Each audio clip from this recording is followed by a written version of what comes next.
Hi Arun, Hi, Vishal. welcome to Film Companion Thank you, South. thank you for having me. Let me Thank you. begin by telling you how much I love the trailer. Okay, and of course, it looks kick-ass, and just going to watch it. But can I explain how much effort that goes into cutting a trailer like that? Because, of course, you have the music that's going on in your mind, and then you also have to cut it with those crazy wild action shots. So, at what stage does that idea kind of fructify, or is it something that happens much later?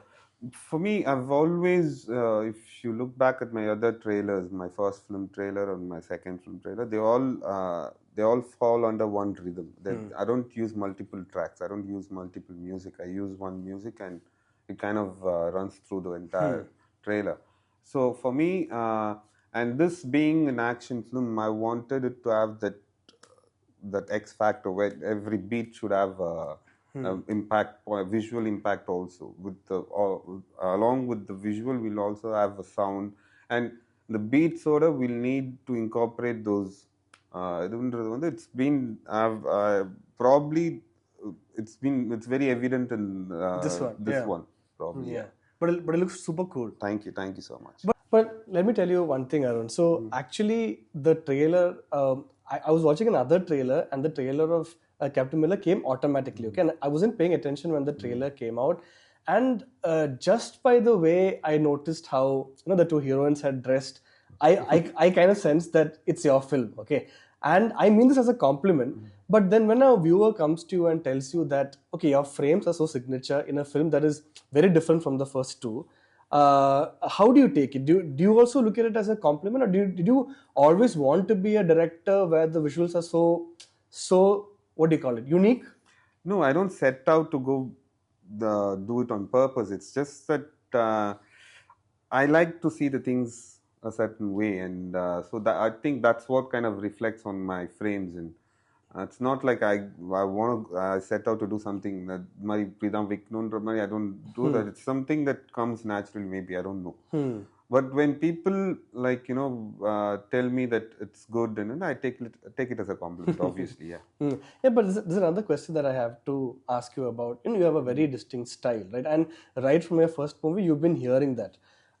So when people talk to you about the style, the way you kind of make your movie, how do you kind of respond to that? Is that style that was there even before you started shooting your first film? As in, mentally, you could see the entire film in your head a certain way, or is it something that organically developed by the end of the first film, and now you kind of have it set? Before my first film, I had a general idea of how I'm going to shoot a film, how I'm going to stage the film, and you'll have a general idea. And also it also depends on your aesthetics also. Yeah. So for me, I wasn't. I had a general idea that this is how I'm going to shoot my film, but when I started shooting the film, it's when I kind of discovered my language. As I started shooting, and as the shooting went along, that's where I kind of Okay, this is who I am. This is who I am. Yeah. And when I did my second film, it kind of like, okay, yeah, this is me. This is the kind of films. I mean, this is the kind of film language that I can make. But coming to Miller, it's kind of a big scale film. I mean, it's a big scale. It has to appeal to a lot of people. At the same time, I don't know if before I started Miller, I was like, I did have my doubts. As in, my first two films, like they were simple dramas, and I mean, they were not like a huge journey of a guy unlike Miller. Miller, yeah. So for me, for those films, I kind of and the scenes, there were like very less scenes in the films, be it Rocky or Saani Kayidham. So I could experiment with the shots. I could go with the lengthy shots. I could go with single shots and all those things. But for Miller, it has the story is huge. The story per se is huge. I think the span is huge. The span is huge. Okay, huh. And so in that sense, I had more scenes. So I couldn't I couldn't, if you could say, I couldn't follow the same film language. So for this film, obviously, whatever I do, it has to be within my sensibility. So I can't go out of my sensibility and do a thing as well. So I had to find the right balance in a way. So in a way, I think this film is also like a learning experience where I've kind of like discovering myself as a filmmaker. Does that mean you're like purposely kind of going against your instinct at the sets? Are you like, if you feel like instinctively you wanted a long shot in this particular place, are you saying, okay, not for this movie, I might try that for my next? No, not necessarily, because when the long shots and all those things, they do happen in the scripting stage itself. Yeah. So writing Miller, I knew it's going to be a big, in the sense, like you said, the span of the film. Yeah. So I knew that I couldn't afford to go with that film. Like I can't do that in this film. So it was right there, the scripting stage, Linda, it was there that it's a call that I took during the scripting stage, that this is a film like I can't do those things, and I'll at the same time I'll have to work around it to make sure I don't go beyond my sensibility. Correct, yeah. So yeah, it was kind of a tricky. So that must have been very interesting, no? Yeah. Where, okay, you have this movie, you of course written it even before you wrote Rocky, right? So you have that film, and now you have this style or that signature, and you need to figure out to use that same signature in a new way.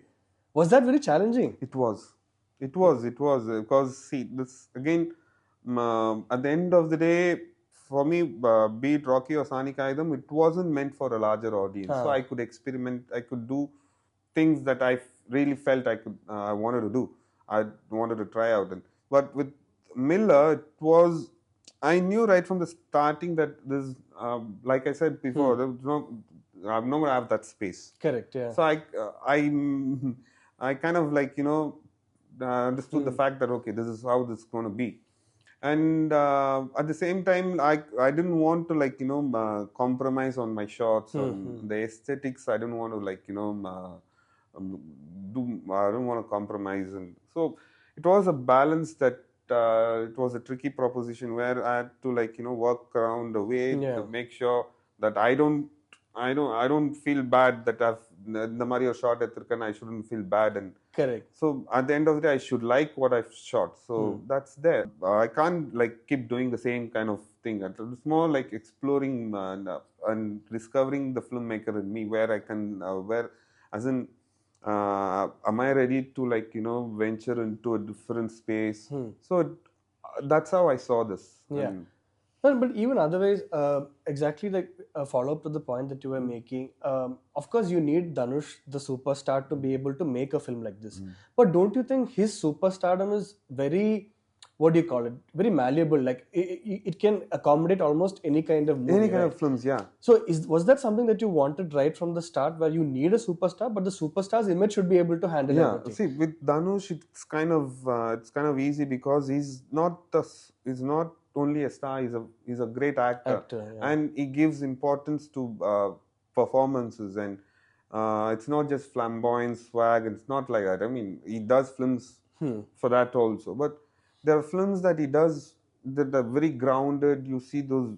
So that's the way I think he approached Miller as well, and that's the way I wanted him in Miller, because this requires there's not just action and flamboyance. It's the emotional journey of a guy, of innocent guy who becomes a rebel.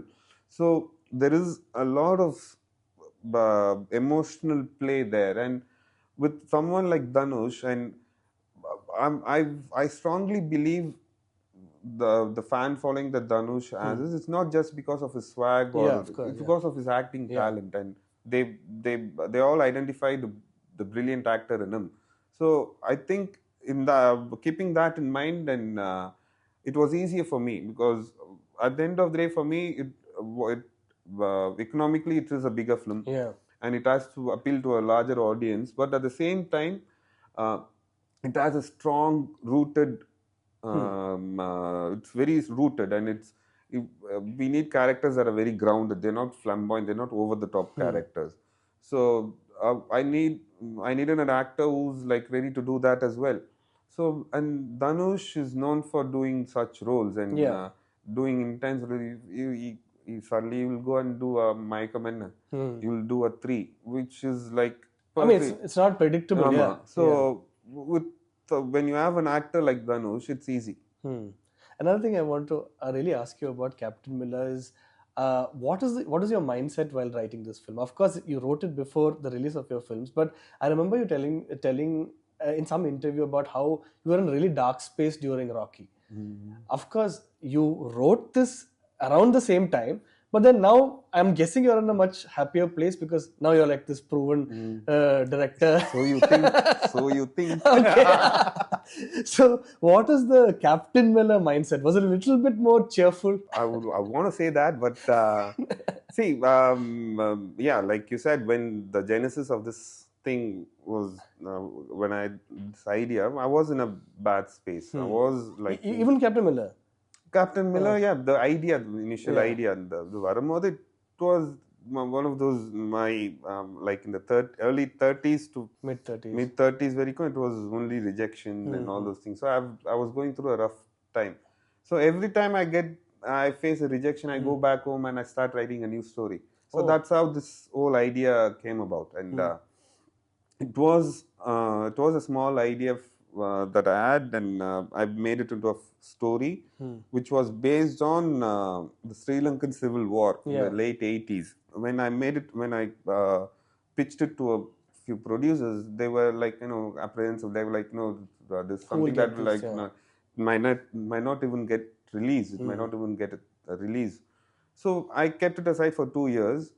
And then when Rocky and all those things were happening, I mean, Rocky, there was, I think it's one of those days where I went and pitched Rocky and I got rejected, and I came back and I was like, okay, I'll revisit those ideas.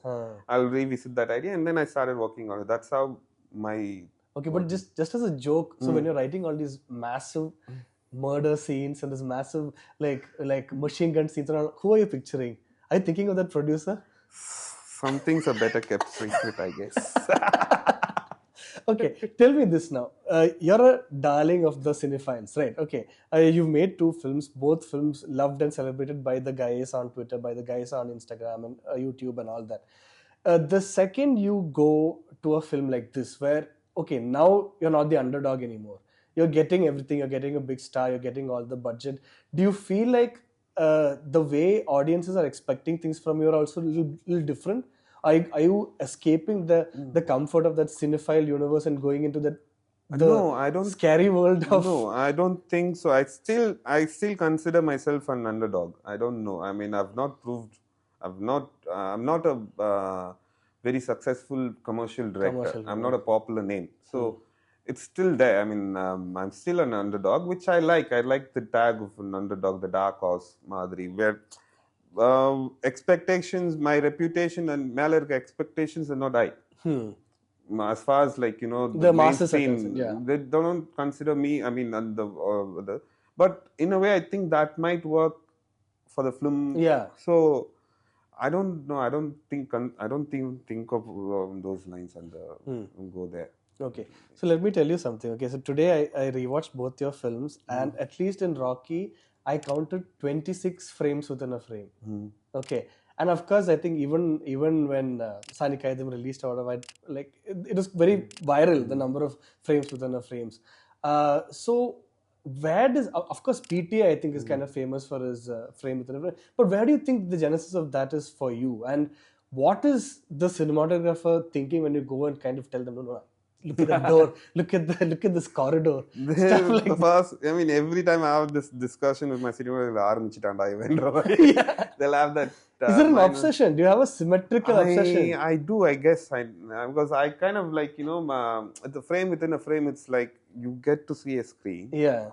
And within that screen, there's something else that's happening. Or it's a psychological thing, I guess. I don't know. Yeah. But it appeals to me, and I still have frame within a frame in Miller also.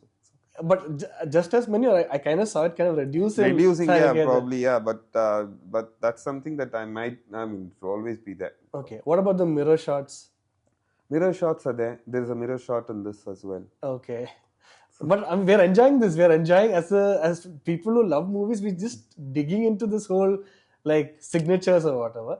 Another thing I wanted to ask you, of course, is with Saani Kayidham and the way you kind of use music. And we're super excited to see what you're going to do with G.V. Prakash. For instance, I think you've spoken about the way you kind of used Mridangam and that whole violence the major violence scene in Rocky, but in Saani Kayidham, I love that shot where you use the violin playing in the background, and she's like literally like sawing that man's neck, you know. So, at what stage do you kind of see this, and which producer were you thinking of when you thought of that?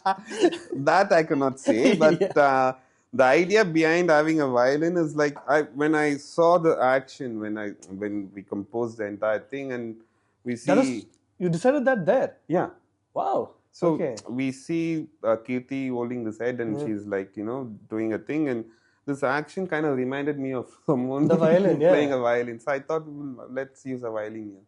Oh, so that was a on That the was set an on the decision. spot decision, because I wanted first she chops the hand and then she goes for the head, right? So when she goes for the head and when she stands Naturally, there, that's yeah. when I thought we'll use a violin there. Yeah. Now my question is about how you get to those massive action blocks. Okay, of course, in terms of the plot or whatever, all that you have to kind of figure out is, okay, this person has to kill this many people, or this person has to take revenge against this main villain.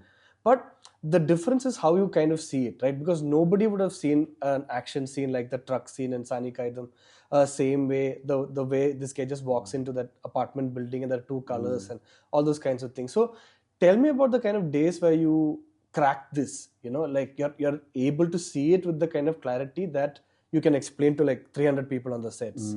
So how does that work? When I write an action sequence, and to make it exciting, I think of ideas. And this van sequence was initially a part of Rocky. It was supposed to be. I had a similar sequence in Rocky which I couldn't shoot In the Ambassador. in the Ambassador car.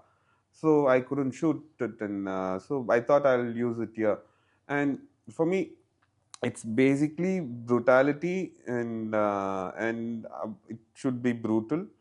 And if you put in a tight spot, while writing that scene, initially even for Rocky, when I had this ambassador, I thought of having ambassador and then ram people, where he mauls those thing Ramari. When I thought of it, it's basically it came kind of naturally to kind of organically fell in place, where I thought of a scene where the sequence is where this guy gets caught in a narrow lane, and then he's in a car.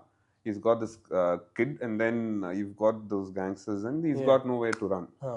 So when put in a situation like that, I thought, okay, let him just go in front. Yeah, let him just go maul them and run over and finish the thing. Why think of any other? I think it was more easier. Yeah. So I kind of brought it in Saani Kayidham, because I couldn't shoot it in Rocky. So right when you're seeing it, what makes it really interesting is that you choose to do that kind of a scene on the background of the temple wall, right? That red and white or whatever. If it was on another wall, of course, you're not really reading much into that. Okay, it's a narrow lane. You're just thinking of the logistics.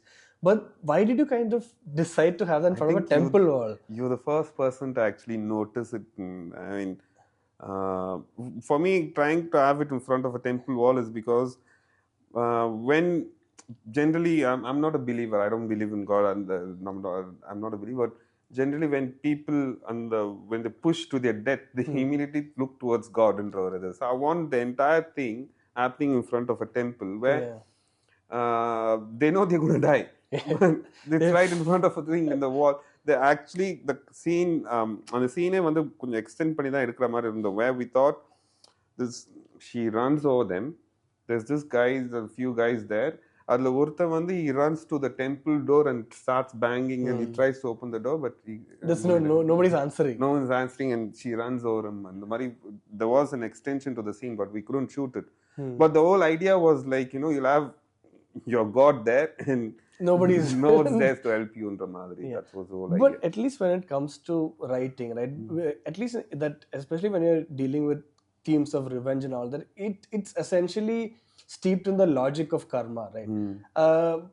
So when you're writing that, do you have to believe in karma for the karma and the story or the screenplay to balance it out? It has to, because see, when I'm writing a character, just because I'm a non-believer the character doesn't need to be a non-believer. So it kind of you kind of disassociate yourself with the characters. At the same time, you kind of as a writer you'll have to feel their pain at the same time. So it is like you said, it kind of naturally kind of with revenge stories, the motive are such that it kind of naturally kind of runs along with the karma lines and all those things, where you do some bad deed and it might come back to you later on in a different form. So I think it's got to do with the revenge motive, probably. Yeah.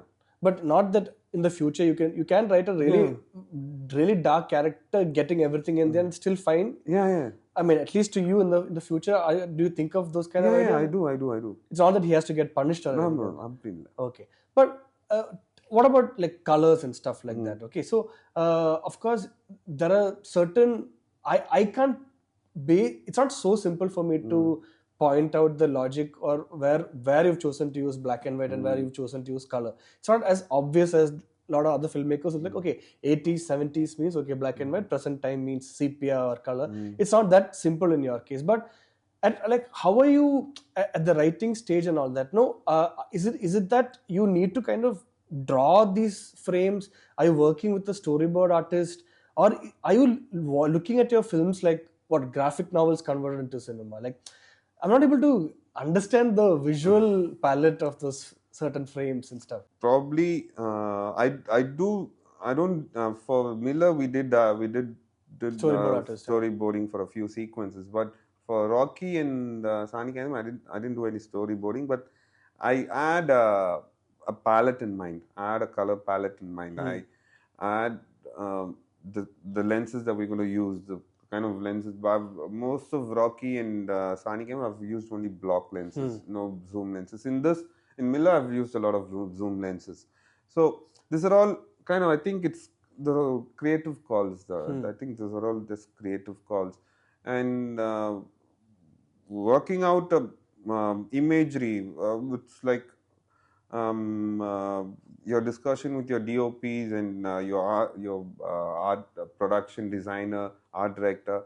So I think it all kind of the discussions and they all culminate, and you kind of make them understand that this is what you want, and so we all work towards that in a way. So, but what is your relationship like with your DOPs? Because you seem super specific and super like anal about the way you want your film to look. So is it tough for them to... It is kind of a rocky relationship if you ask me, yeah. Rocky relationship, yeah. Okay. So we do have a... now I think you might be facing the other problem where they already know what your films look like. They're like, oh, let's put a face on that. Yeah, stuff. Make a window, yeah, make a window there. So how do you kind of get to that comfortable working relationship? Take Siddharth, for example, where he saw, I don't think he's seen Rocky, but I think he saw Saani Kayidham or something. He messaged me.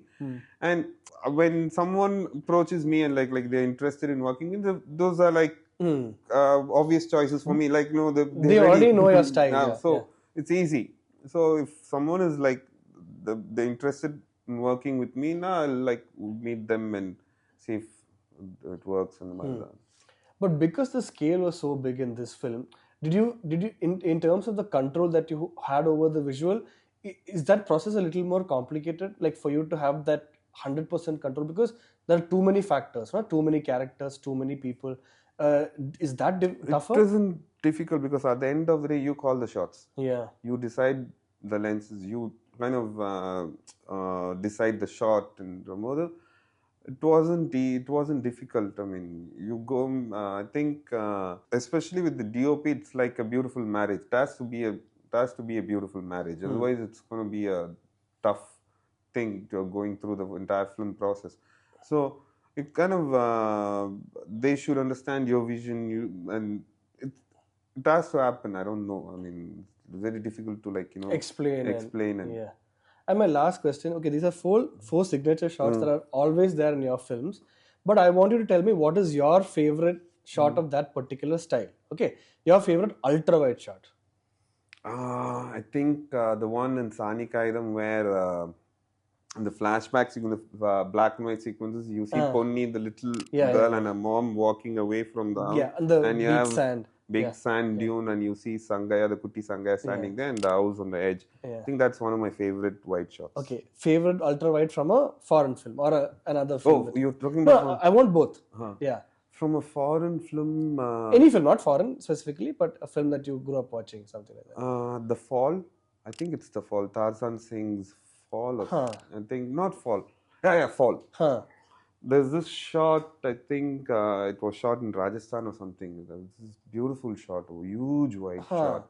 I mean, I think the film has a lot of beautiful wide shots, but there's one in particular where they've used a deep focus lens, and it looked very beautiful. That's one of my favorite shots, wide shots. Okay. Your favorite mirror shot from an older movie? My favorite mirror shot is Rocky's, that abstract surreal sequence ka shot, that one. And then mirror shot from a film is, there's one shot of him looking into the mirror and talking to himself. Beautiful shot. And then also Taxi Driver. Taxi Driver, okay. Eye talking to me, yeah. Favorite long take? Favorite long take, I would go with PTA's Boogie Nights. Boogie Nights, okay. There's this lengthy shot. Got it. The producer. 12 minutes or something. Yeah, like that, so that's one of my favorites. How long is the long take in Rocky when he's going to meet his sister? 13 minutes and 50 seconds. Okay. And finally, your favorite frame within a frame? Frame within a frame, there's again, Saani Kayidham, there's this shot of Ponni, Kirti Suresh sitting in a door, and then you get to see the kid and the husband. In the start. Yeah. So that's And in world cinema? World cinema, there are many. I can't put my. But where would you have gotten this devotion for this? I don't know. Probably some imagery that's still stuck in my head. I don't know. Yeah. Okay. Thanks so much, Arun. Looking forward to the film. Thank you, Vishal. I'm super excited to watch it. Thank you, Vishal. Thank you so much. Thanks.